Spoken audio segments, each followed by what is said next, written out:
Thank you, Amrita. Thank you, everyone, for joining us back after lunch. So we are straight away diving into the last session, last panel of the day. And for discussing the all-important topic of platforms, intermediaries, and content regulation on how do we build our regulatory construct, we would like to call on stage Surabhi Agarwal, who is technology editor with the Economic Times. Thank you, Surabhi, for joining us. Please take your seat. We'll also have Mr. Rakesh Maheshwari, who is the former group coordinator for Cyberlaws at MeitY. Thank you, sir. We also have Mr. Prasanto Roy, who is managing director with FTI Consulting. Prasanto, please, over to you. Sneha Jain, who is partner with Saikrishna and Associates. And Mr. Venkatesh Krishnamoorthy, who is country manager for Business Software Alliance. Unfortunately, Suhan and Vrinda both due to health reasons couldn't join us, but they have conveyed their best wishes. So that's okay. That's okay. So we'll just start with the panel. Over to you, Surabhi. Thank you. I hope this mic is on and I'm audible. Now it is. Okay. As always, I depend on Prasanto to help me out and bail me out in difficult situations. I see many familiar faces in the panel and, of course, in the audience. So I'll try to keep it as informal as possible. The topic is, of course, as I'm sure you guys have been here since morning, and there's been a lot of discussion on the Digital India Bill. I'm going to just touch upon a few aspects which I hope have not been touched upon since morning, and I hope that we can kind of make it as interesting and exciting as possible. And I'll also encourage any of you, if you have questions, even while the discussion is on, please feel free to ask questions. So maybe to wake us up from our post-lunch sort of slumber, I'll ask my first question to Mr. Maheshwari. Sir, I know that you won't like me for asking this question, but why do you want to take away intermediary safe harbor?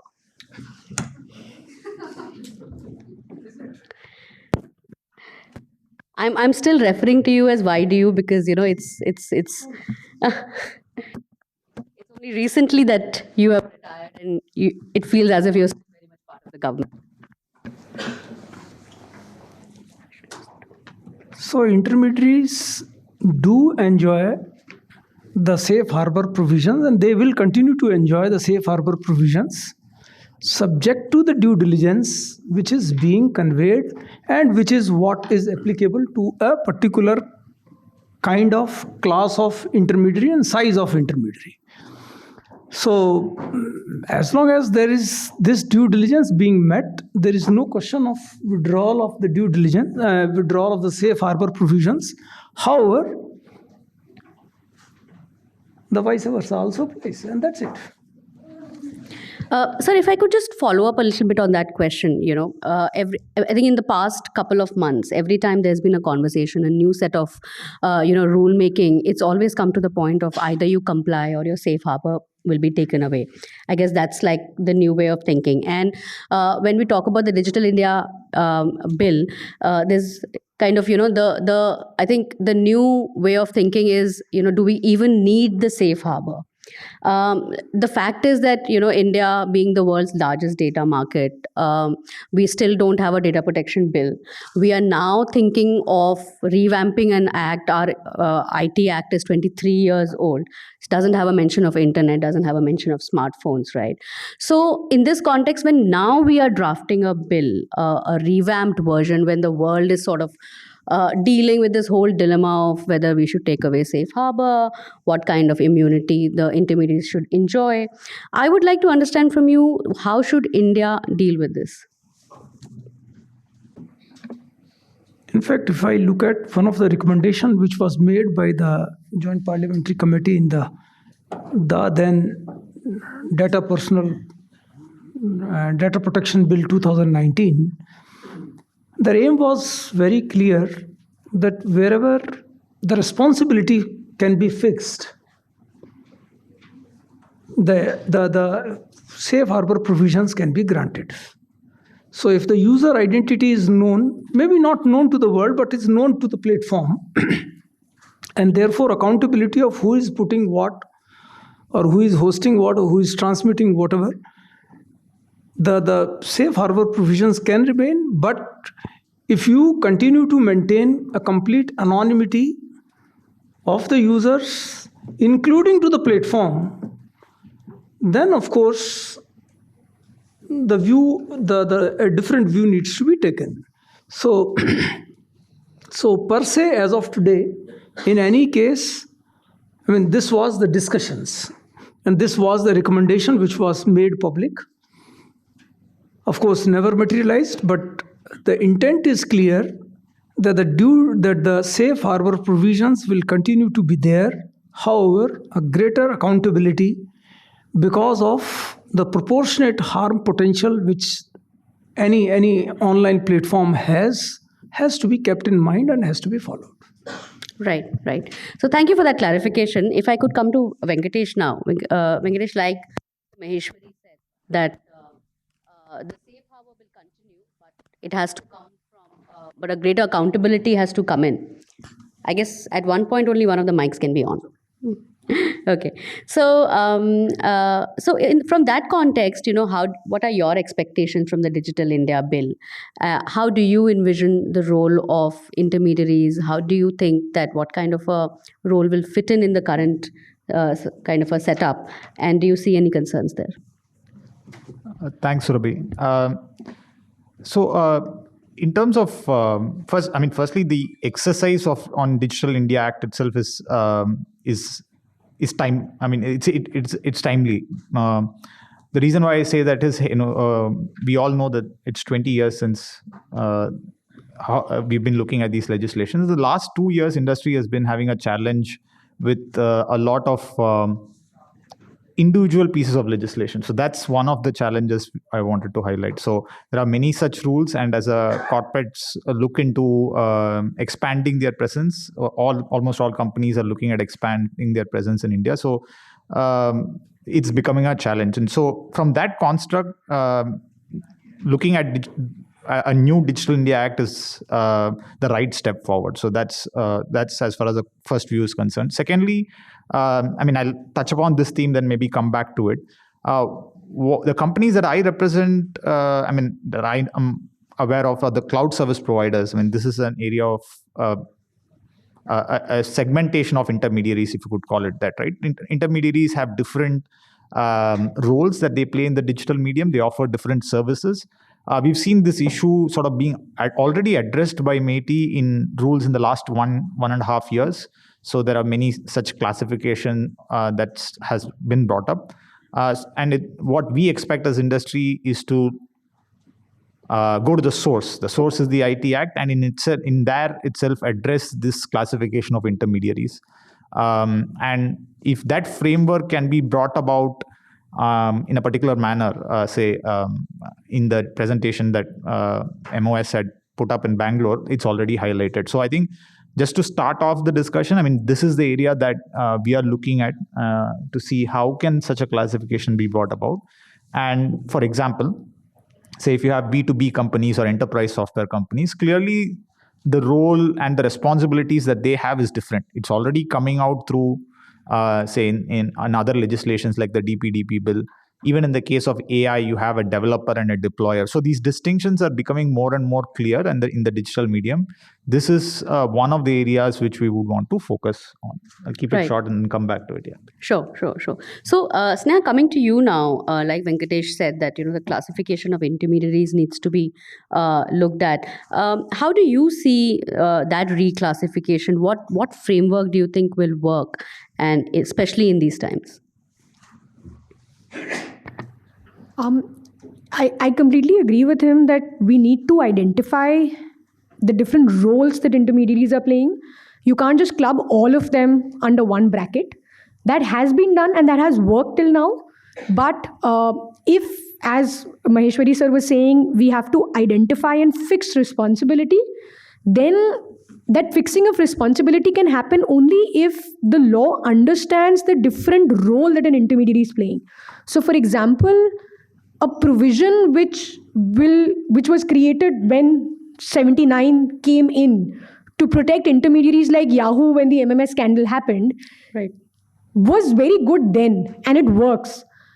And generally, as a bare minimum threshold, that I think has completely survived and has successfully been applied across all intermediaries. So that is the minimum threshold that an intermediary has to comply with. But if there has to be any additional responsibility that has to be fixed in, then the framework has to be something where you identify what is the role that an intermediary is playing. So for example, you cannot treat a social media intermediary equal to a cloud service provider. You cannot treat a cloud service provider similar to a plain and simple vanilla distributor. So that identification of roles probably from the industry along with working with the government will have to be identified. Right.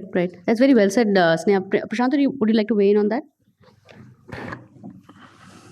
Yeah, so clearly agree on the roles. Now the thing is, there are different classes of intermediaries. For some of them, the lack of safe harbor protection is a deal breaker. Actually, for all of them, but for some of them, it is not in threat. There are those like Twitter and quite a few others in that category, maybe not quite a few, but maybe 3 or 4, whom we would look to for sort of cementing some of the protections in terms of free speech. Now, if, for example, there is a very sweeping, and the law may be there, but there are very sweeping interpretations by both law enforcement and government sometimes. 66A was a case in point, 79, 69A. If there is a blanket takedown order, which is based on a hashtag, for farmers' protest, what do? You can challenge it, but if you challenge it, you are now increasingly being faced with the threat of safe harbor removal. If that happens, Mr. Musk has said that we will back down, we'll comply, we don't want our employees to go to jail. Okay, so there is less and less pushback which is going to be there. So I think that is one very key point, and we will probably have to look to the modified rules as they are now, and they are further in evolution, because the Digital India Act is probably some distance away. It's been 5 years for the DPDP bill, and we're still not really seeing it.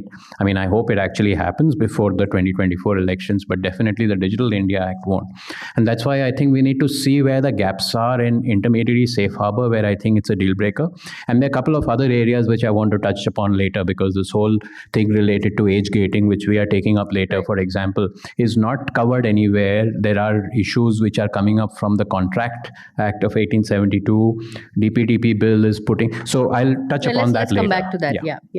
Mr. Maheshwari, if I could ask you that, as the government is in the is currently drawing up the Digital India bill and kind of debating various facets of it, how is the government thinking about reclassification of intermediaries? Do you think that the old definition works, and if it, how is government kind of adjusting it to the fact that times have changed since in the last 23 years, the way the internet operates, and like Prasanto said, one size doesn't fit all kind of an approach. So how would we classify the intermediaries? How would the reclassification happen?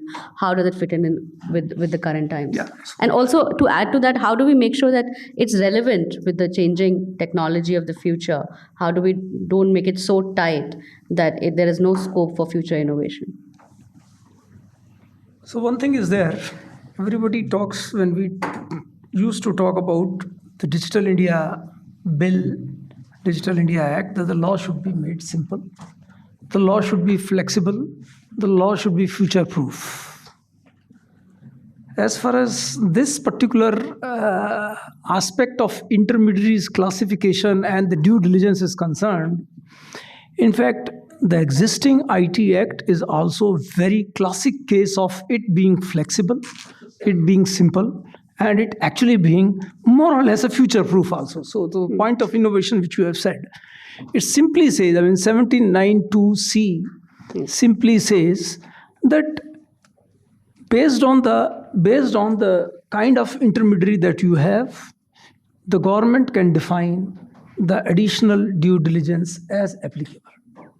And precisely this is the basis based on which, when the rules of 2011, intermediary rules 2011 were written, that an additional rule for cyber cafe, considering them as intermediary, was also there. So that means two rules coexisted together.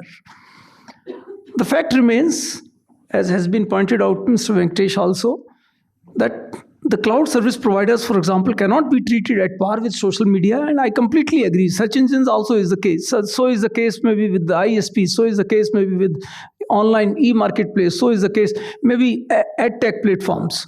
So ideally, even the existing IT Act does provide the ability to classify them and to define whatever appropriate due diligence are required to be there, subject to 79.2.1, 79.2.2, and maybe provisions of 79.3 being met. Any new IT Act or therefore the Digital India Act will also have or will have to have a similar provision. Maybe it can be a bit more nuanced, but beyond a point, it has to stop and it has to provide the flexibility of further identifying so that the innovation can continue and certain ground rules can be changed. Like if you started with that every time government is talking, if you don't comply, your safe harbor will be taken away. And safe harbor being taken away, what exactly does it mean?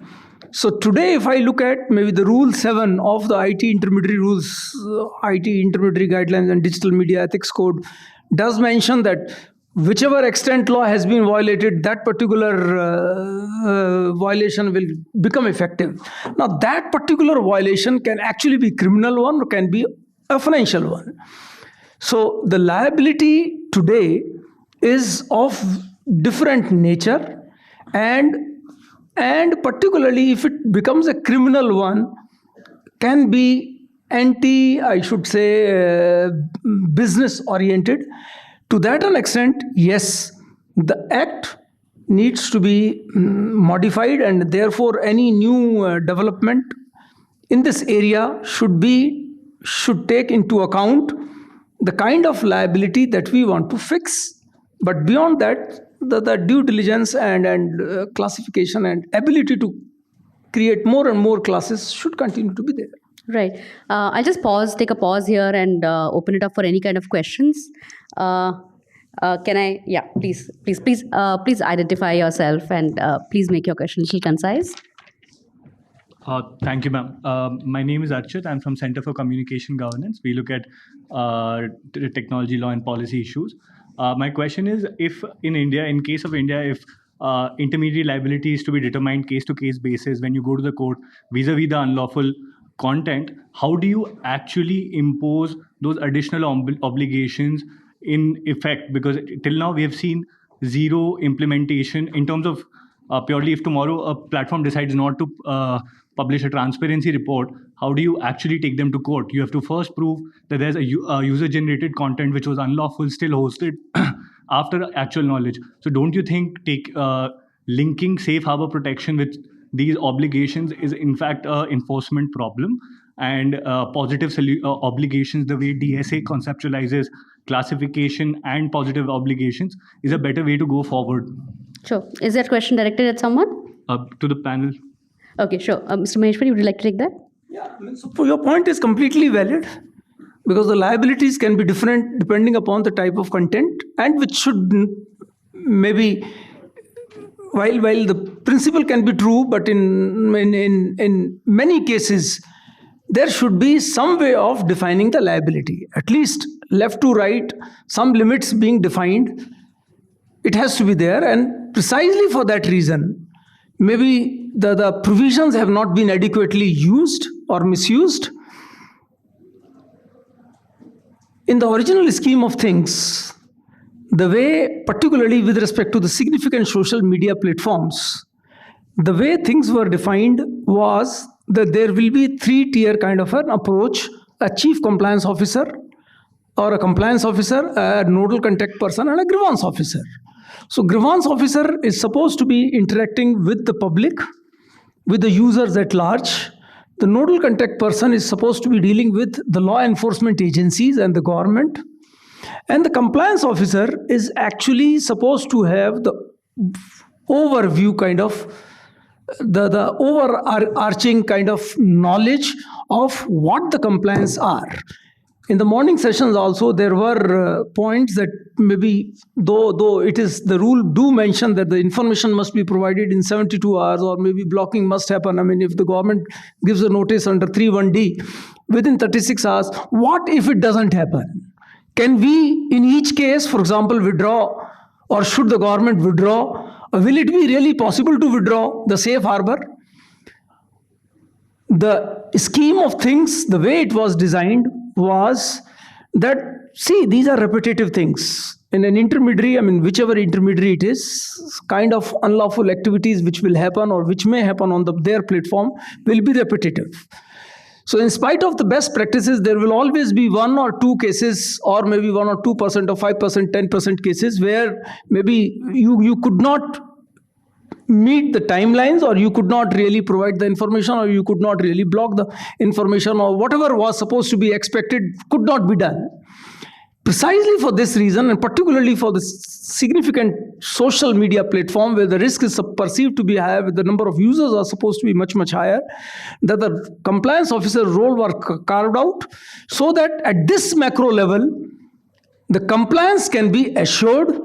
And if there are any genuine reasons which the intermediary, the SSMI is facing, let there be sort of a two-way dialogue.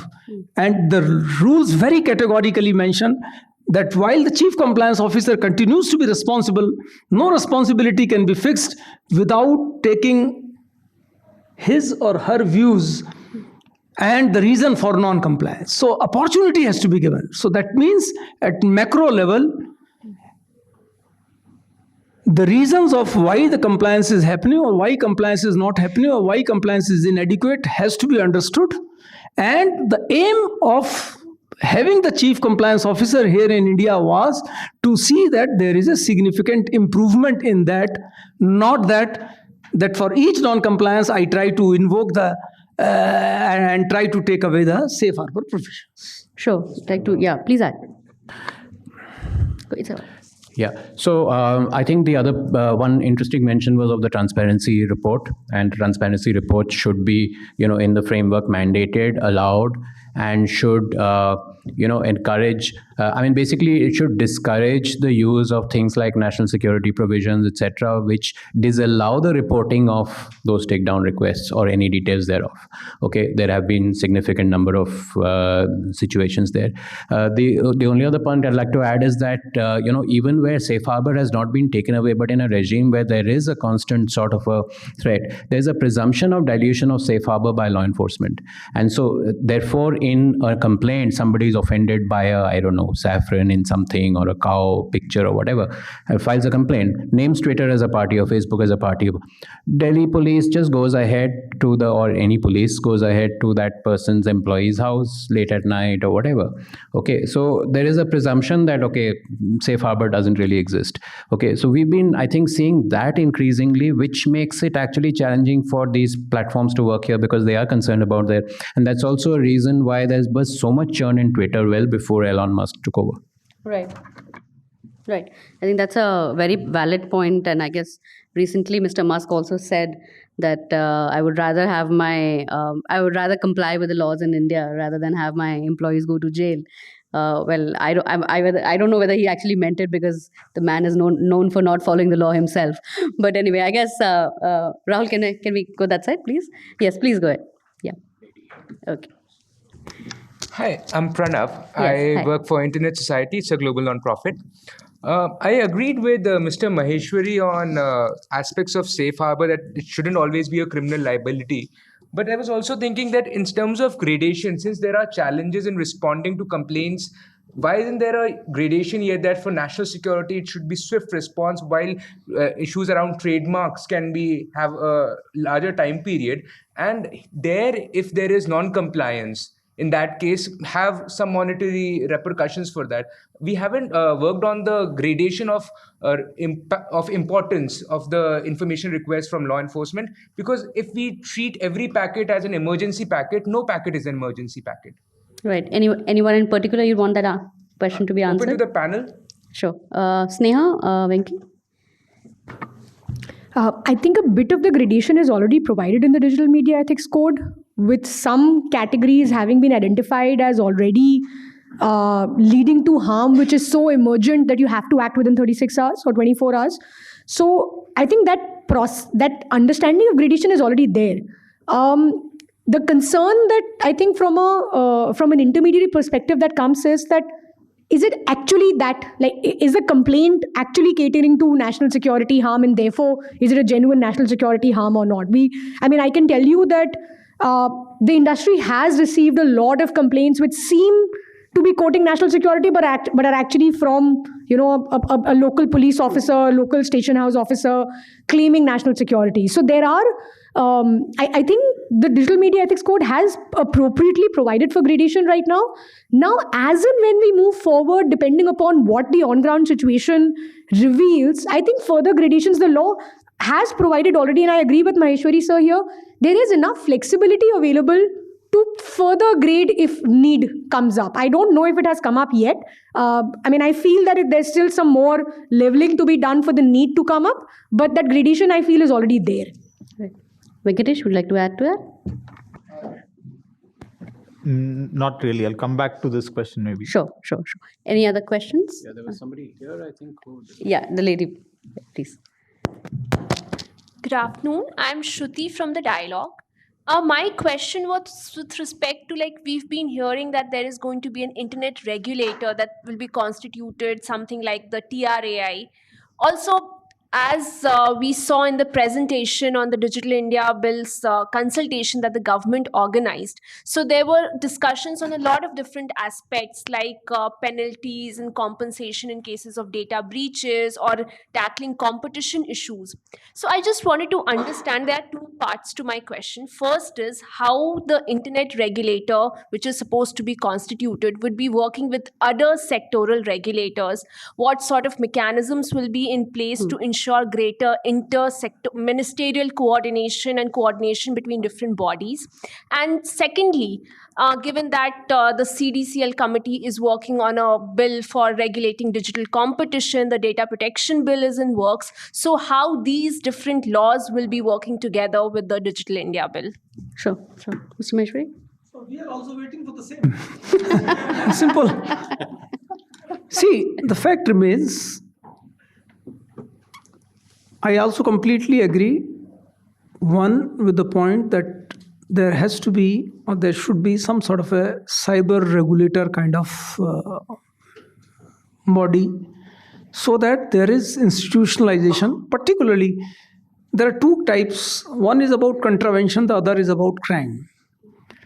With respect to crime, there is a law enforcement agency to be able to do investigation and to be able to take it to the logical conclusion with the courts being in place.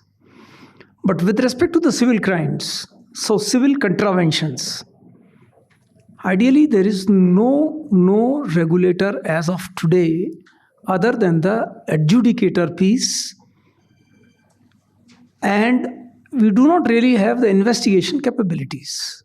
So without the investigation capabilities, the existing adjudicators, the IT secretaries, are not really able to function effectively. So some sort of a regulator is required. Now, how exactly will it have interfaces with others? The point is, once again, normally, in principle is very clear that it should not contradict or overlap as much as possible with the roles of other regulators. And your second question was with respect to? It was a similar question flowing from, like, how different laws that's coming to regulate the digital space. Competition Act. So once again, normally the IT Act, the Personal Data Protection Bill, the Digital Data Protection Bill, and any other, for that reason, any other cyber law related activity from the ministry ideally should be a lateral one. And the sectoral laws thereafter should build upon those particular, lateral law to provide the level of or the kind of gradation which is required in that particular sector. And both can coexist in that case. Sure. Anybody else would like to? Yeah, if I could just add. So, as a practicing lawyer, I can tell you that this question is actually not new, because regulators have been there in India for a very long time for different sectors in coexisting spaces. And most of the time, I think till now the government and the legislature has done a decent job of kind of making sure that there is minimal overlap. But it is always very difficult to ensure there is no overlap. So, for example, till about 4 years ago, there was a huge amount of overlap between the Telecom Regulatory Authority and the Competition Commission. The matters went to court, and the court then said, okay, you know what, we need to give a solution, and this is a solution. That for anything which is related to TRAI will be the first port of call. And once TRAI, because TRAI is best placed to kind of look at the sector regulation, once TRAI has given a finding of fault, then, if there's anything left for CCI can come in. So what Rakesh sir is saying, I think, is in terms of how it will pan out as a framework, yes, there will always be regulators who will have potentially some kind of functioning which will overlap with some other regulator. The first step is to ensure that when you talk about the legislation which is creating the regulator, what is the role of the regulator being defined? Now, the word competition or to create a level playing field is there in TRAI Act also, it's there in Competition Act also. So in that sense, the role of both the regulators is identical. But then that's where the second portion comes in, that laws have certain principles which say that if you're a sector-specific regulator, your role will obviously be better because you know the sector much better than a general regulator of competition. So that is when the courts step in when disputes arise. If there are no disputes arising, I think both of them will function in the way that they've been functioning for such a long time. So I just wanted to add that nuance that these are issues that courts have dealt with. There are certain principles they've developed, which I think will apply whether it is this new internet regulator which comes up or existing regulators which have been there. Sure. Rahul? Maybe I'll try to... Yeah, please go ahead. So in this, combined, I don't have an answer.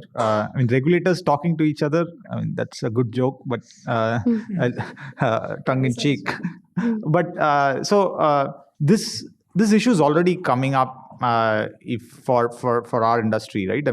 Recently, we've seen rules from the telecom space slowly coming to cloud and others in the sector. Yeah. So, and it's not recent. From 2015, the cloud industry has been responding to issues that TRAI has been put up. And so over there, we see like an overreach, or at least trying to understand the nuances of a sector which they're not too familiar with. And most of the times we are sharing with the ministry that, or the regulator over there, can you please talk to MeitY on this and then get back to us, because we've already had these discussions.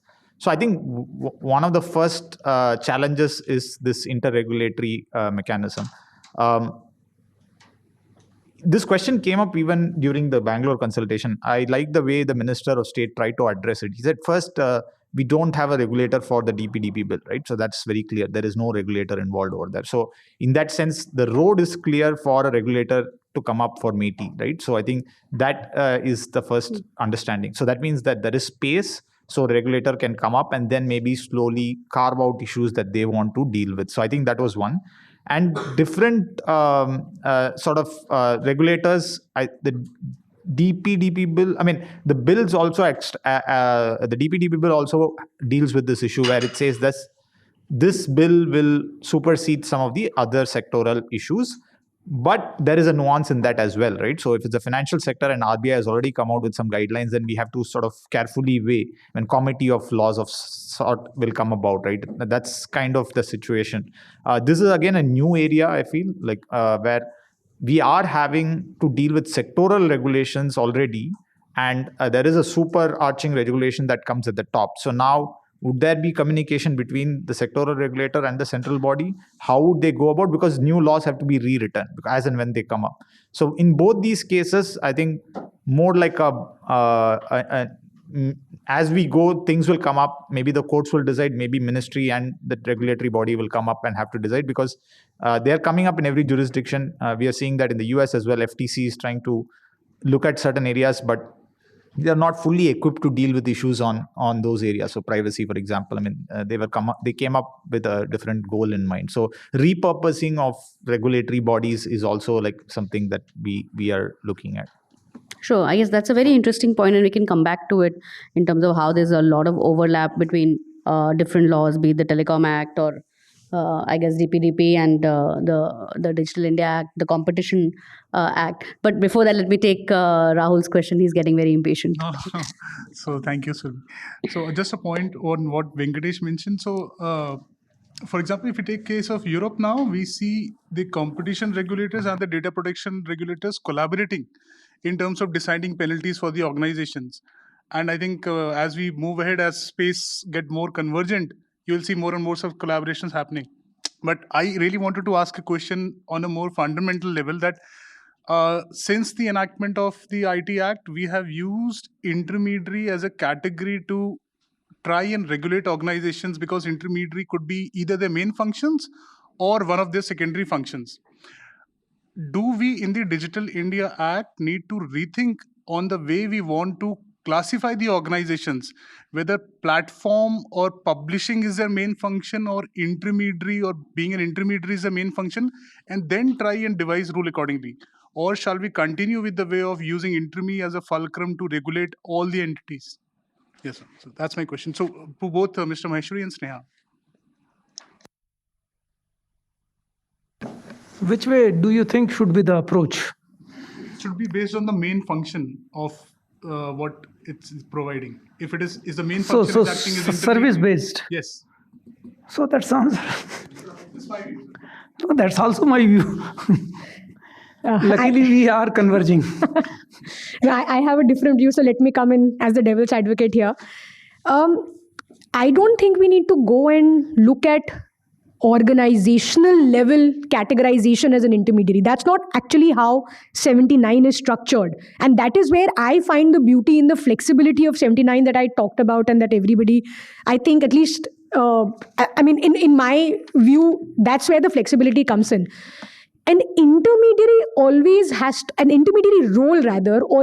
to be looked at from the point of view of the transaction which is an issue.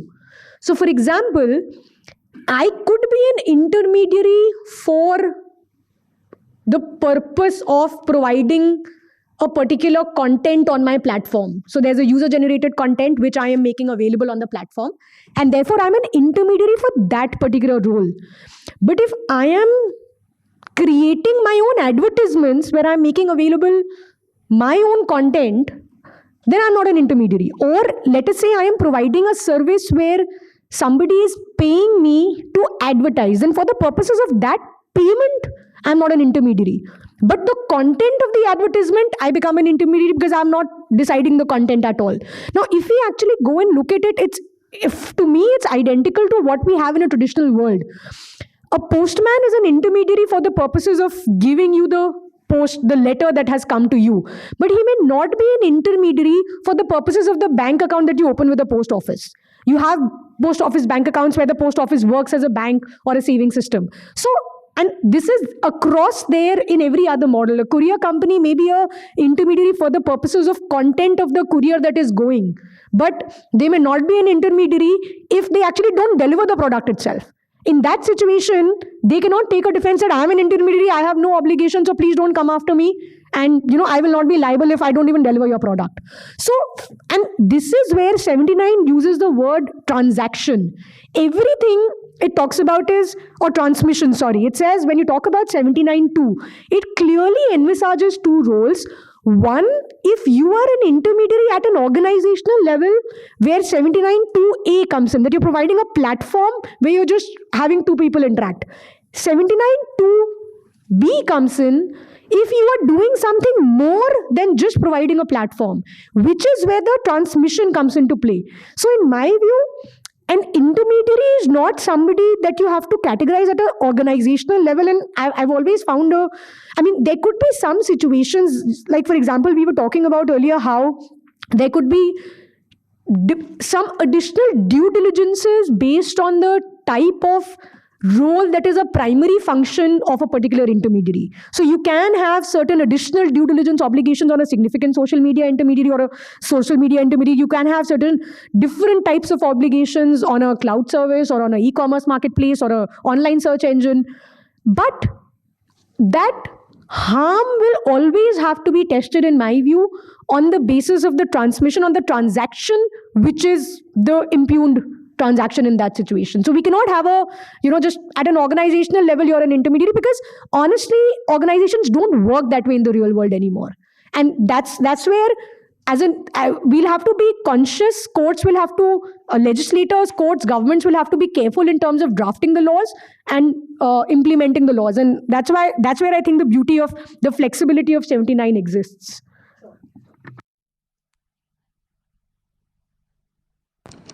Thank you, ma'am. Just a quick follow-up. And while I agree with Sneha, my primary criticism, first of all, a quick comment on service-based classification, because currently the intermediary classification and in the way it works in India is there's intermediaries to who Rule 3 applies, which includes passive and carrier intermediaries. And there's only one classification, which is significant social media intermediaries, which is based on a threshold of 5 lakh users, which is again which is a separate point, that it is not based in empirical evidence, or if there is empirical evidence which has not been shared with us. Coming back to the question, I disagree with the fact that a service-based classification would benefit the society, primarily because it is not future-proof.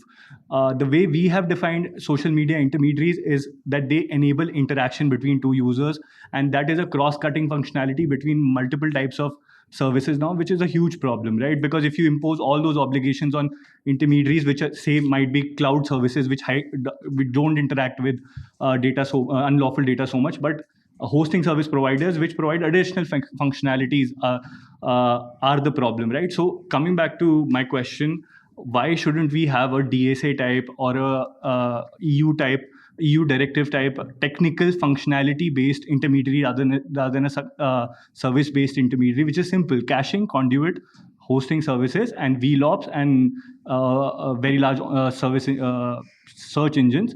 Maybe not search engines, so maybe not get into the nuance of how much granular you want to get into with SSMIs, etc., etc.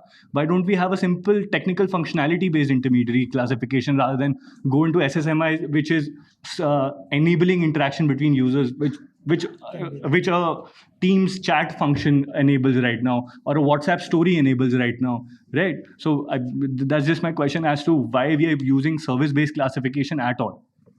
Right. Mr. Maheshwari, would you like to take that? Yeah, in fact, per se, I do not disagree with you, and maybe the intent when we conveyed it, or when I conveyed it, that it has to be service-oriented. We are looking at the broader service that the intermediary is providing. So per se, I don't foresee much of a difference between what DSA is saying or what the new Digital India Act or even the existing IT Act mentions about it. So I per se don't feel the difference. Sure. Right. So now I think I like to talk a little bit about this entire model of SROs. I think in the last 2 years, when it comes to I think the new framework of governance is based on these self-regulatory models, be it for gaming or the latest one being for news. So I just want to ask the panelists, what are their views of having these SROs for every industry? Is self-regulation easier, or does it make things more chaotic? Prasanto? Yeah, so self-regulation is being tried in various forms. If you look at, take some of the other jurisdictions, Australia, for example, it's been very progressive with some of its digital legislation, or it is allegedly so. It is, and it's not self-regulatory typically, but it has left it to a de facto, that sort of an approach where it's let industry actually, it has told the industry, okay, you come up with the regulation. And it's done that in so many cases, and it's not easy. Just like, if you look at self-regulatory efforts, like, in edutech, I think with IMAI and the IEC, etc., they've been, struggling with it. It's not easy to get the industry in alignment and come up with but clearly it is better than, and the reason everyone's jumping into an SRO or anticipating it is anticipating the situation where there'll be heavy-handed regulation which is going to come in. And I think to that extent, it makes sense to, if you're able to show that, let's say in content moderation, or in child safety, which we'll come to later, you're able to actually approach it from an SRO thing by having reasonable alignment across industry participants. Only thing is, how do you enforce? And if there's a sufficient number, like take in media, it's not been very effective, okay, the self-regulatory approach, because you have a very wide range of media and you have, TV channels, etc., which go ahead and are clearly violating rules. They will not comply with self-regulatory directives or, Editors Guild of India statements. They don't even agree with them. So that part is not easy, but it's clearly a good first step where you are anticipating heavy-handed legislation. Sure. Venkatesh, would you like to? So interesting point Prasanto makes on Australia. So it is definitely a new model of government legislation that we are seeing. New model in the sense, it's not that other industries and in India it's not been tried before. The two reasons why that SRO model is being promoted, one reason which Prasanto mentioned was if the industry kind of gets a sense that it's going to be regulation is tougher or harder, right? So we'll come up with our own rules. And it's not so simple. So because you say I'll get 25 out of 100, and then the government comes and says, okay, we'll make it 75. And then you negotiate and then come to 50, right? So it's still like having that negotiation process. It's not like you give your own rules and the government has like, okay, fine, it's good. So it's different. So industry safety codes, that's the particular legislation if someone wants to look at it.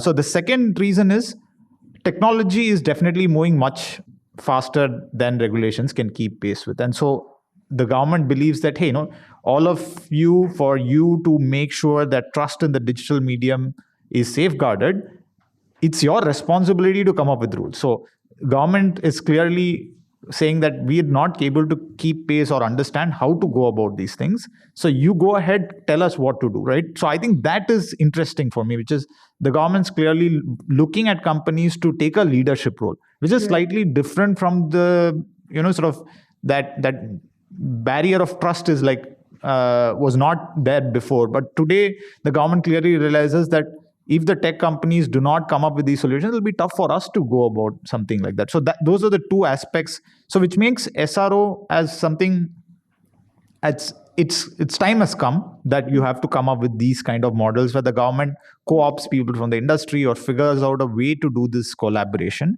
In terms of, I'm caught in between the two spots, right? One is like, already there are enough regulations, so we don't need more regulations. But at the same time, industry is also able to, for example, AI, clearly already identify the challenges that are already coming up. It's not futuristic, and Mo has mentioned that in that Bangalore session, saying these are all happening today. It's not. There are a lot of opportunities, a lot of good work, encouraging youngsters to come out with their own creative ideas through these mediums, but there are also misuses, right, which are faster and it's tougher for the government to understand. So in these areas, definitely looking at these models where you say, hey, who are developing these areas around responsible AI, I think that's good. And one point to note here is also MeitY Ayog's effort on all these areas. So when they came up with the first model, they consulted everybody, not just industry. All meetings I could see like 25, 30 people from across the world, startups from Bangalore to Singapore to everywhere. So I think the model of regulation that the MeitY Ayog came up with for AI, where they made some laws and then passed it over to others, could be an interesting model to look at, right? So those are the 2 points. Sure. But Sneha, coming to you, if I could ask you this question, how do you marry interest of competing companies? When it comes to an SRO, the industry has to come together and sort of come up with its own rules and regulations. There are issues around IP, like we saw in the case of gaming companies. I think some of them had concerns that if a game has to be sort of registered through an SRO, there are concerns about IP and things like that. So how easy or difficult is this SRO model? What is the longevity of it in the long run, while it is still a new concept and a novel concept and seems to be a new way of regulation? How long do you think it'll survive?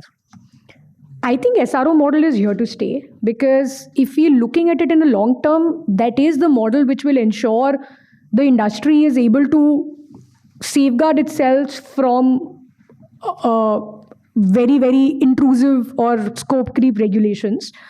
But yes, one of the biggest difficulties that the SRO model faces, as you've rightly identified in the gaming sector, it was also something which was faced, I think, in the content regulation when before the digital media ethics code came out, that industry was not able to come together on certain classifications. In the gaming model, in the IP space, each company would say that, this is my game, so I'm seeking protection. But I think specific to IP, I'll address that first. Those SROs are not certifying that you own IP just because you're registered as an organization which is an online gaming intermediary. So I think IP is completely separate than your role or your categorization as an online gaming intermediary, which will give you a level of authenticity to then do business. But in terms of the SRO model, I think I've always been a proponent of having industry come together on certain very, very basic, standardized ways to function in certain aspects. I'm not see, free speech and content is something which will always have people on two sides. So you cannot have standardization when it comes to the actual content itself. But I think age classification was one thing that you could have standardization in. Descriptors are something that you can have standardization in. So those things, I think, if the industry comes together and identifies what are the areas in which you can have standardization and then come together to work with certain basic principles, that will always give you a better leeway in the future when regulation comes in. And I'll give one example that I think worked really well. Let's look at the Advertising Standard Council of India.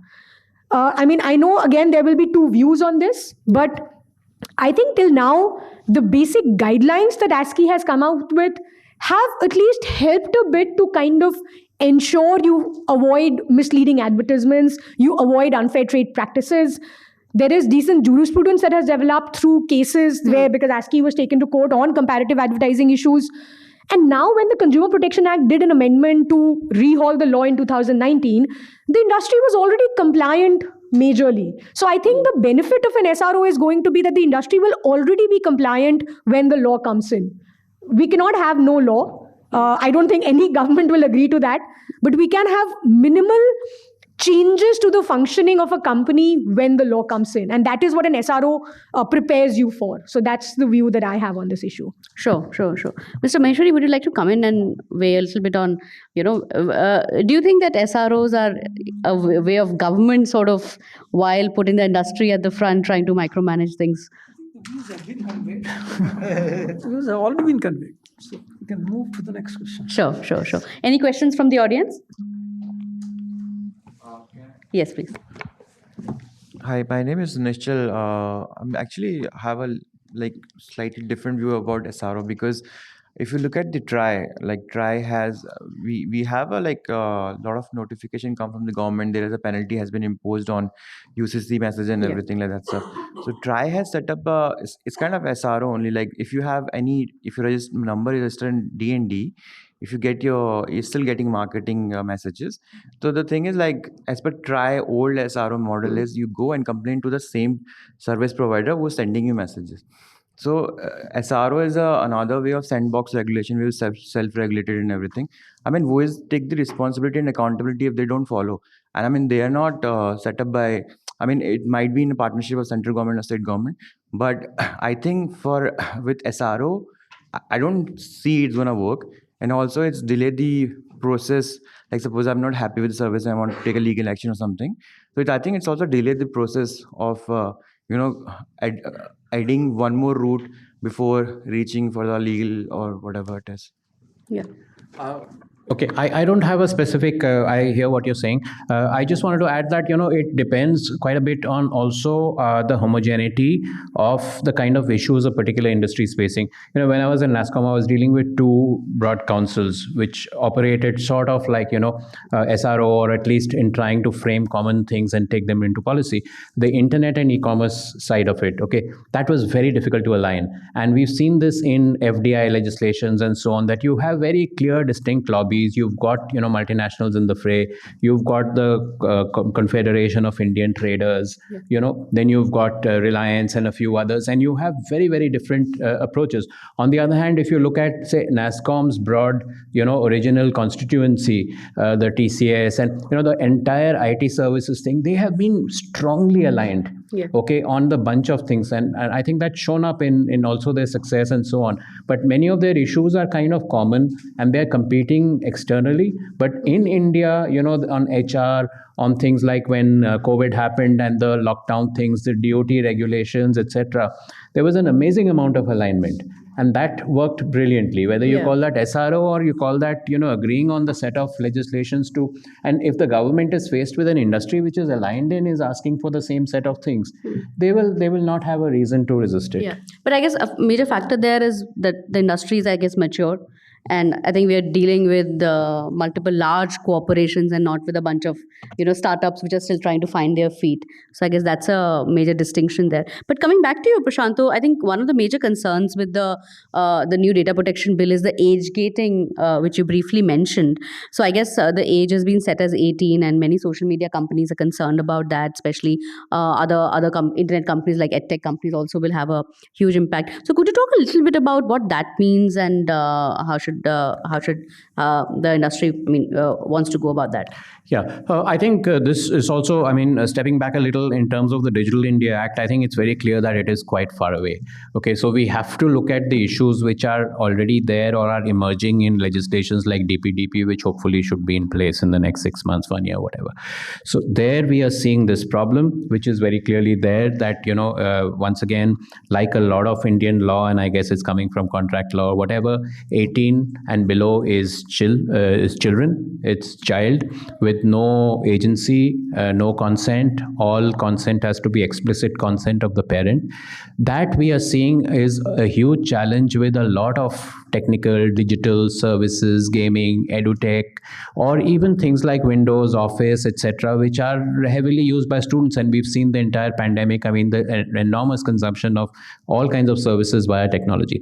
So if you do not have a gated and a layered approach to this, how do you even figure out how to go ahead with the technical process of seeking explicit parental consent, especially if there's no financial transaction involved? I think the industry will have to struggle to figure that out. The government maybe has to work with the industry to figure this out. But we strongly believe that, like other geographies and jurisdictions, Europe, for example, has been very progressive. But even they have come up fairly recently, just in the last year or two, with this Better Internet for Kids framework, which is a layered approach with age gating. It also actually gives a fair amount of agency to teenagers, which says that parents can't actually step in on certain things and deprive them of agency and basically force down parental consent.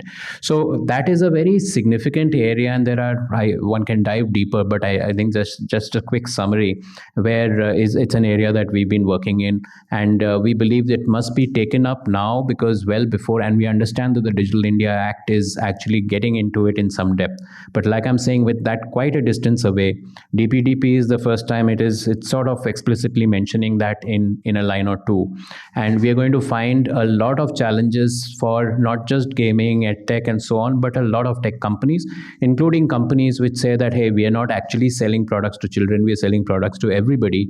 But they have, for example, Truecaller, for example, reports data. Now there is, if there are privacy laws which come in about a certain layer of that audience, which is children, they have to be able to comply to that laws, whether or not they sell to them. It is like GDPR. You can say that, okay, we don't sell to Europe, so we don't have to comply. But suddenly all of these, airline booking sites and all have realized that without complying, they're not able to actually let Europeans book tickets in India, even though they serve only the Indian market. And we're going to face a similar situation with the children-related rules going based on where it's going. Right, okay. Right. So I guess the timing of this question is very good, because we have Ms. Nappinai with us. She was unfortunately couldn't attend the earlier session because there was a court case which came up at the last minute. She's joined us now. Ma'am, would you like to come up here and join us on the panel? Or yes, please come. It's always great to have her. So just as a quick introduction, she's a Supreme Court advocate and... Not at all. Delighted. Missing you earlier. Good to see you. And she also leads this organization called Saathi, which I believe works for children and deals with cybercrime for children. So she's... I guess, a better place to answer this question from the other side. So would you like to take that question on the child age gating on 18 and how do you look at it? I don't know if, could you please repeat the question So, for me? yeah, sure. So the digital, I guess, the data protection bill has a age gating of 18, which many social media companies feel will be restrictive because globally the age is much less. And especially for edtech companies, etc., it could be a major impediment for their operations in India. So from that point of view, I think Prasanto was making a point of how we need to take into several. Prasanto, you want to go next? Yeah. Just to add on to that, when you say explicit consent is required for everybody under 18 because the Contract Act of 1872 or whatever says so, how do you even take that explicit consent? For example, when there's no financial transaction, it's just edutech content being consumed, or it's a Windows system or an Office system being played.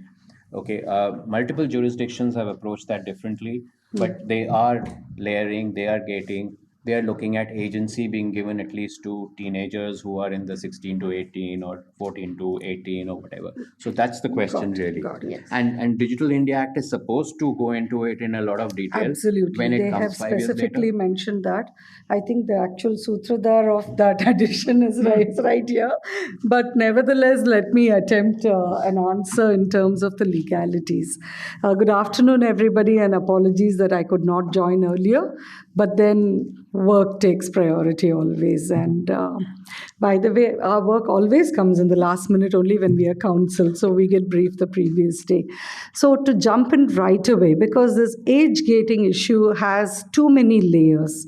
In fact, a while back when we were talking about content that is specifically targeting children, online content or OTT content, I have already expressed my view in writing saying that I do bat for age gating.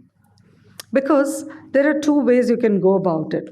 You can either lay down very high thresholds in terms of elimination, which is unnecessary considering that if your audience is an adult and if law is not restricting certain kinds of content being disseminated, then it doesn't really make sense for you to limit it only because you're apprehensive that a minor may be watching too. And in which case there may be certain laws which will make that very watching itself a violation, etc. So therefore, age gating as a construct is very good. But age gating, as Prasanto has already pointed out, as a practical implementation will always carry with it a lot of issues. The first and foremost, the way I look at it is, when we talk age gating, are we speaking about age gating content as in, if a particular, let's just take this as a hypothetical situation. If a particular movie is already carrying a certificate of A certificate, then are we talking about the platform which disseminates movies having age gating at the stage of entry? You have a very pseudo sense of age gating right now because, for instance, if you go on to platform A, you have 4 options. Are you the user Nappinai? Are you a kid? Are you an adult? After that, there is no real age gating. It's merely an option that you choose. And sometimes when you anyway want to watch a kid's movie, it just makes it easier to say kid because then maybe the AI will pick up all the right content and throw it up, right? So, but ultimately, it makes no difference. And the AI is going to always work against a child in that sense, because you as an adult should not be restricted in terms of what is it that you want to view. How do you want to express yourself, etc., right? But at the same time, there is no real age gating which stops the child from going into that particular platform. So if a child were to choose Nappinai as opposed to something else, and if I watch weird content, and then the AI chooses based on that, then the child is going to get exposed to it. So at what stage do you age gate? The second thing, as he rightly pointed out, is how do you age gate? According to me, online is the easiest. Because the standard form that everybody has been using is provide a parent's email ID and then seek consent from there. right? As long as I was still collecting content on Saathi, and because I thought the data protection law was coming in quickly, and I stopped collection, and we are still waiting for the data protection law. He's very relaxed now because he knows, why you're looking at me, I'm no longer responsible kind of look, But then, if you were collecting, and at that point of time, as an online platform, the easiest methodology was getting consent through two alternatives, either an email ID or a mobile number. Is it an effective way of age gating? Certainly not. Yeah. Because it's not like children don't have access to those resources of the parents. But this is invariably posturing or a compliance mechanism rather than a conformance mechanism. So at least we believe that if you have something in the form of age gating and you have to take a decision, these are not things which can be thought about later. Do you want to age gate at a platform level or as a content level, as you pointed out, if it's edtech? Is it expected that every bit of content on that edtech platform is going to be first scrutinized by an adult and then access given to a child? Or is it that a parent or the adult or the authority in charge, if it were in a school or college, are they going to then take that decision and then age gate it at that level? So these are all issues that we will have to take into account. And more so, what is the entry level we are looking at? 13, which seems to be the global norm. But let me also tell you this, please go into the international developments that are happening.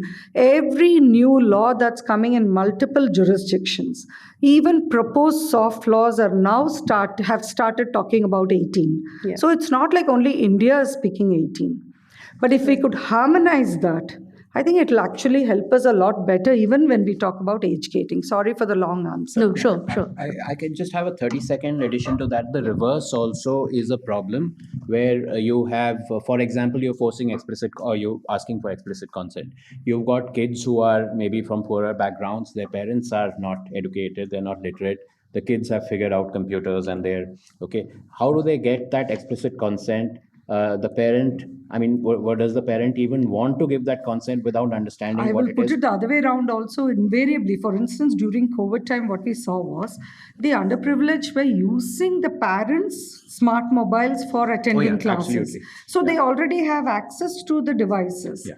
And to all the resources within the devices. Nothing stops them from going to the resource and giving the consent for their own action themselves. Absolutely.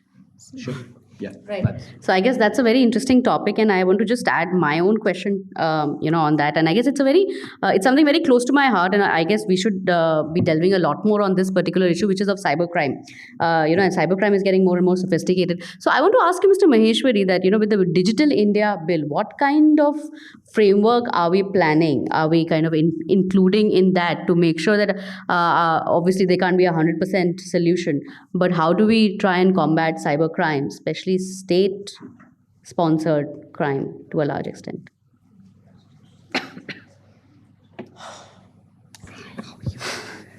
See, as far as the state-sponsored crimes are concerned,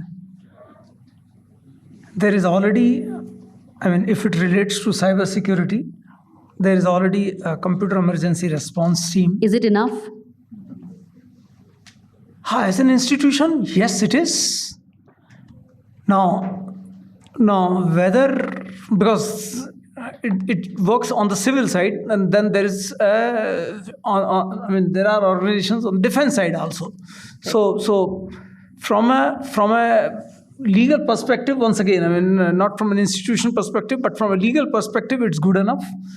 Now, there can always be, say, more number of CSIRTs, not exactly legally empowered, but technically empowered to do the job. And if there is any legal intervention, particularly with the external world, is required, the CERT can actually do the job. And this actually keeps certain things at the central level, while many other things can be done at a decentralized level and where the expertise actually continues to be there.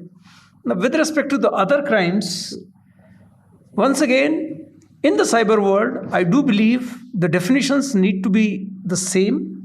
the standardized one, which is how IT Act, the cyber crimes have been put in the IT Act, while the implementation actually can happen in a decentralized manner.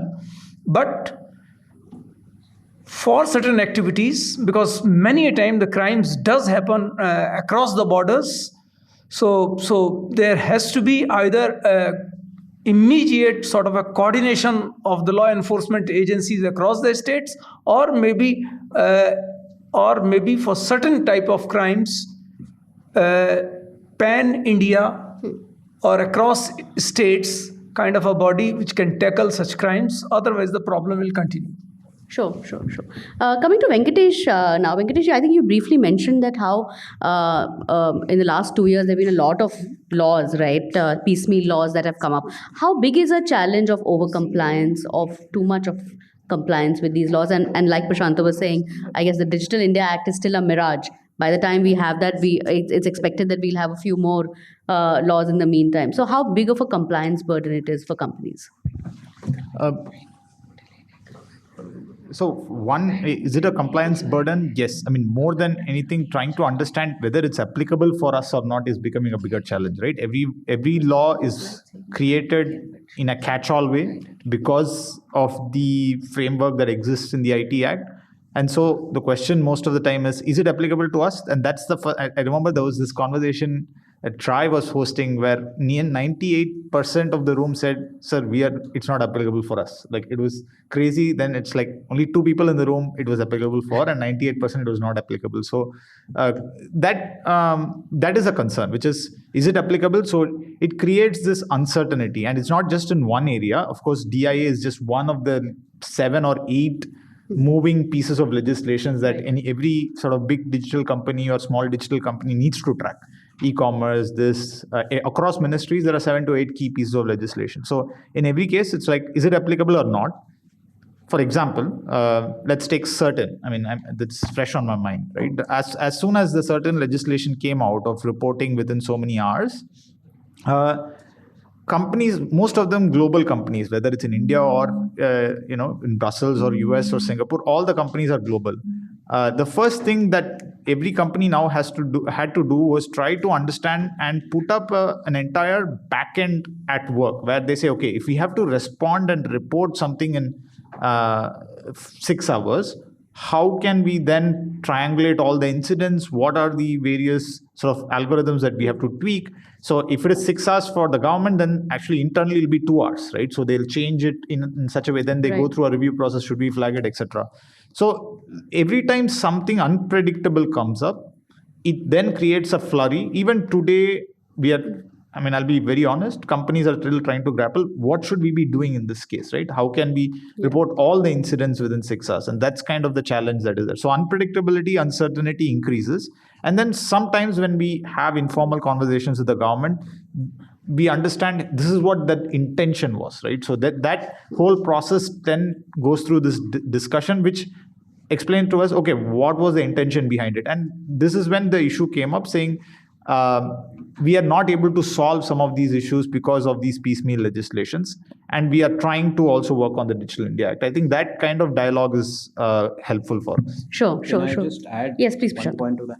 So clearly, I think we've been seeing challenges with sectoral regulators versus superset or umbrella kind of regulations which may be emerging. The data localization piece was a case in point where it came out from the RBI in April 2018. And along the way, companies in that sector had to comply. They got barred also for a year. 3 companies at least got barred for a year from doing business and so on. Now we are looking at a more liberal legislation potentially emerging, which doesn't help them because they've already spent, So the second is where you have subordinate legislation, and there is a lot of variability to that potentially. Now, for example, we are saying data localization. Okay, it's going to depend on lists, blacklist, whitelist, whatever. It'll probably be maybe blacklist. Will those blacklists change from month to month? Okay, how will that happen? So this set of things makes it very variable, uncertain, and problematic in terms of trying to even assess what your compliance burden is, whether it's going to be this much or you have to keep varying depending on the change of geographies in the lists which are there. Sure. So I guess that's a very valid point. If I could just add on that, the fact that both Venkatesh and Prasanto said that there's a lot of uncertainty around some of these regulations, especially with the fact that they are emerging, and then and we are talking about revamping the Digital India Act, and a lot of these regulations will, I guess, merge into it. I guess there's another point of uncertainty, which is because of the overlap between regulations, and I'll ask Sneha to probably come in on that, because right now we're talking about, for example, competition issues. I guess in the Bangalore presentation, MOS Rajiv Chandrasekhar said that even the Digital India Act will look at some of the competition issues. We have the CPA for competition issues. We have the Competition Act. There is a little bit of stuff in the. I think the Digital Competition Act is also trying to figure. So in this kind of a situation where you have multiple pieces of regulation, how problematic does that become, and what should be the approach to make sure that the uncertainty reduces for businesses? I think uncertainty can only be reduced if the legislation is very clear. There will be overlap, as I'd said earlier. The basic guidance that we have from our past experiences is general regulator over specific regulator.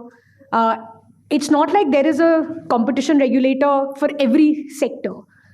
You have a general regulator who's looking, for example, today in cement cartel, who's looking at alcohol cartel, all those things are happening. But then you have sector-specific regulators, and the role of a regulator in the sector is invariably going to be to ensure that there is a level playing field, or the interest of every single stakeholder in that sector is taken care of. Keeping that in mind, I think every regulator will, by its very nature, have some or the other aspect to deal with competition.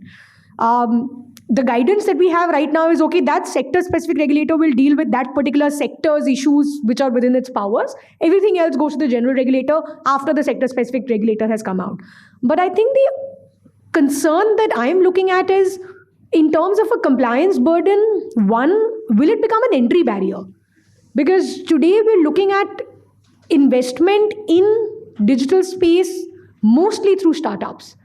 Do startups actually have the wherewithal to have a fully functional compliance team from the get-go to ensure that they don't face all these issues once they start functioning?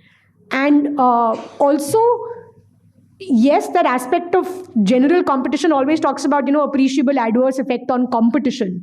Are we looking at, appreciable effect on competition, or just, tweaking some aspects of business models where it's not affecting competition as a whole, but there is some monopolistic conduct which is not appreciated in the industry as such? So for example, the Google example, bordering on monopolistic, but also not was it impacting competition? In my view, it's actually promoted content dissemination or creation of apps or digital movement. So was it actually impacting competition, or was it just one company having the first mover advantage? So I think those are issues that the regulator will have to grapple with. Sector-specific general compliance burdens, it's going to take some time, again, to have it evened out. You can't say that there will be no issues, that will be completely devoid of any kind of overlap or any kind of just concerns. I think that's unrealistic to kind of expect. Sure. Mr. Maheshwari, I think we are running out of time, so probably the last question to you.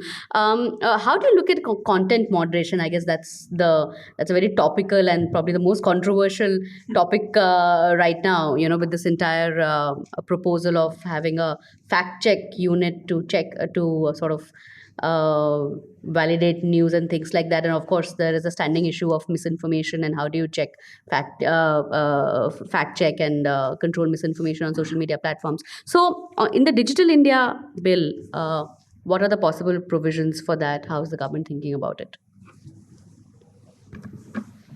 In fact, I will like to go by what is available today in the existing IT Act.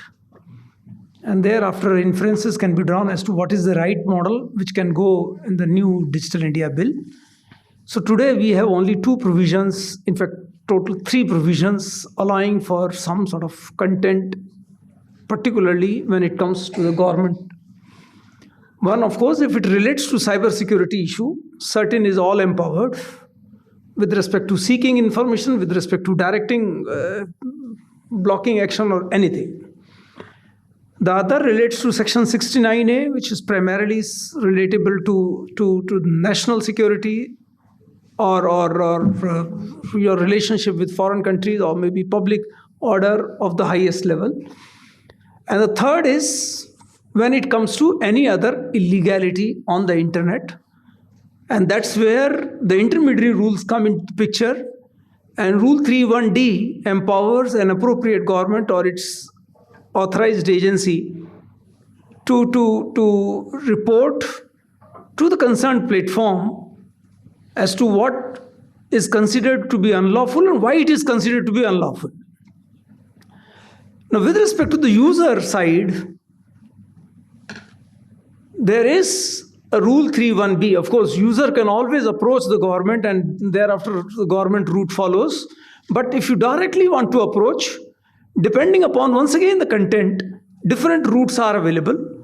Rule 3.2b, for example, has provided that if it's a sort of a revenge porn kind of a content, more of content in of sexual nature, which is therefore a gross breach of privacy of the person concerned, the person can directly or through any of the authorized representatives, which can be police, which can be advocate, which can be parents, you can directly approach the platform, ask for the content removal within 24 hours. For other unlawful or harmful activities, including the fake news and misinformation, fake news, misinformation, I'll come separately. There is once again a nuanced kind of an approach. The Rule 3.1b provides various classes of what can be considered as either harmful or unlawful. And depending upon the category of these, I should say, unlawful and harmful content, as also the possible impact that the existing rules do provide different classification, 24 hours for acknowledgement, 72 hours in some cases for removal, and 15 days in some other cases for removal, and or maybe, yeah, so that's the one. And in case the grievance officer for that some reason fails to act upon it, or maybe the content has been removed without the user's knowledge or without the user's consent, or without, maybe the user is aggrieved now that the content or his account or has been removed, then in both the cases, in both the scenarios, there is now a provision of a grievance appellate committee, an online committee which is available through gac.gov.in, which of course everybody should be encouraged to use it. It's free, and it has been asked its endeavor is to resolve it within 30 days. Now, as far as the misinformation, so yesterday itself there was a classic case of misinformation and fake versions, and therefore definitely this is something which can impact an individual, it can impact an organization, it can impact the nation also. So depending upon, so it has a huge, I should say, implications and different implications. So government from its side had already set up a fact check unit in PIB under the Ministry of Information and Broadcasting. My gut feeling is, and here where I can be wrong, is that while the material or different nature of content, and you can go, it's completely transparent as to what is being labeled by them as fake or misleading or misinformation. Particularly, the scope remains only with respect to the government programs, and which can definitely be seen in respect of whatever 1,200, I should say, information pieces which have been labeled by them as till date. The idea is, in any case, the route of 3.1D should have been and could have been utilized by them.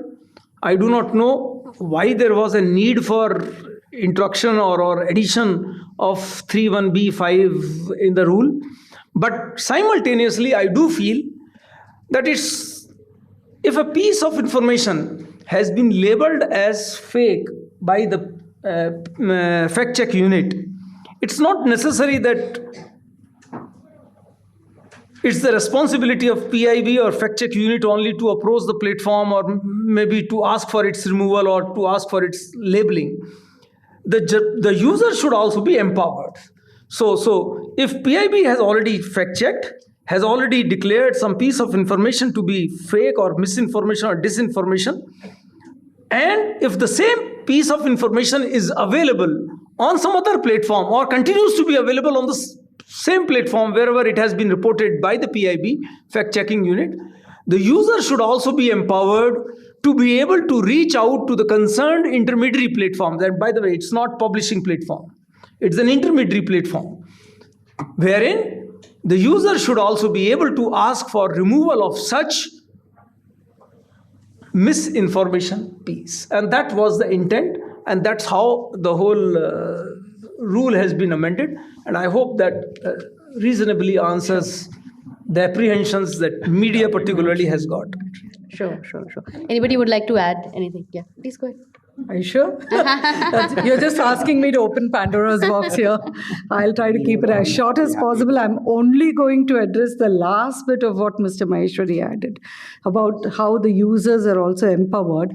The difficulty with the addition, I'm not going into all the other aspects. As far as content moderation itself is concerned, we are both part of a process where we have actually encouraged it, where it pertained to protecting women and children online, through use of AI, etc. And that emanates from the Prajwala case, which is, as far as we are concerned today, it's limited to the order passed by the court in October 2017. So I'm not going into the content moderation aspect. Right. My only concern with the recent amendment is a lot of emphasis was placed about user empowerment. Let's also keep in mind the wording of the content. It specifically talks about the business of the central government. So the minute you say, if it is fake, fraudulent or misleading news with respect to the business of the central government, I would really like to know who's the user here beyond the central government. Right? And that's why my opinion has been, and this is again a published opinion, that you already had a provision included for moderating the dissemination of fake news and for takedowns thereof. Be you the central government, the state government, any government agency, non-governmental agency, corporate entity, individual user, or whoever you may be, you were already empowered under the general provision. And therefore, if the central government were concerned about these three categories, which also forms part of the existing law, then it was open to them to follow that due process and seek the takedown. And they will have the same remedies, including, interestingly, a complaint to the GAC, which comprises government, right? And then to courts or law enforcement, etc. But to create a separate category with respect to the business of the central government, where there is no clarity in terms of what business are they talking about. Assumption, of course, is legal business, but jokes apart, it is still a categorization which doesn't really stand the test of proportionality then. Yeah. The matter is sub judice. I just want to add, I want to add one line, just a thought for everybody to kind of think of, which I think, like when I read this provision the first time, the first thought that came into my mind was, why are we looking at it from a takedown perspective? Yes, misinformation is there. Why are we not doing just a labeling so that people are aware that, okay, this is misinformation, but there could be a counter view. So why is it a takedown? Why do we want to wipe this information off the space of the internet and not just label it as misinformation and move on with any counter view that is there? So I just wanted to leave that thought out for everybody. Right. I would say that's a very dangerous thought, because once you know that it's fake, then the action is intended, because then it's left open to all the parties concerned to take their legal remedies. But the minute you tag it as fake news and leave it there, one, you're giving the power of deciding what is right or what is not to a platform, which they don't have. Takedown is not an action which the platform works on. It merely implements what they have been asked to do. Right? But tagging it the way Twitter was doing, of saying something is misinformation but keeping it there, means I then get the power to decide how I want to tag you and then leave it for the world to then stand in judgment of it. And the harm that particular information causes then continues to prevail. So the very purpose of the takedown mechanism, which is meant to limit harm, then gets diluted. Sure. I'll definitely want to engage with you on that. I guess our panelists will have a good time talking offline. But thank you so much for being such a lovely audience. And I really enjoyed the conversation. Thank you, all of you, for sharing your views and for being here. Thank you. Thank you. Thank you. Thank you. Thank you, madam. Thank you so much, Surabhi, for moderating. And we just want you here for 3 minutes. Surabhi, I want you to hand over to the speakers. I don't think I deserve that. You will I'm do it not with them and then getting we late.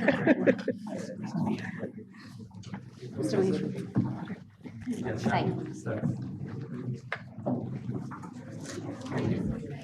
I tried to get out of the way. I don't know if I succeeded. Come this side. Thank you. Next. So good to connect as always. Absolutely. Oh, I don't even think I deserve this. Back for the buck. Thank you. That was such a cool comment. I know. I love that.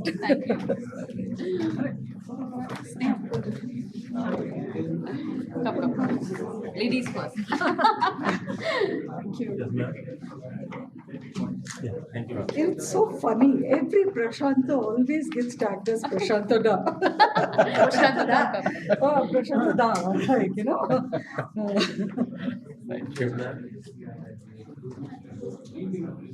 Yeah, thank you. Prashant, now you have to say no da with me. Surabhi, this is for you. Thank you. Thank you. Thank you.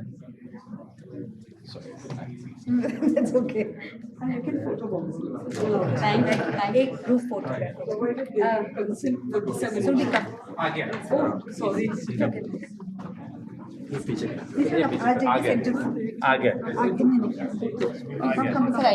जाइए Follow this way. Come in. Thank you, Oh, that's a good one. And a bantu. Yes, sir. Okay. Thank you so much everyone for being part of this symposium. We would have a report coming out of this discussion in a few days, and the recording also would be published. May we request you to join us for tea, which is going to be straight down. Thank you so much. Thank you, everyone. And if you have any feedbacks, you could always send it to us for our next sessions for improving. Thank you.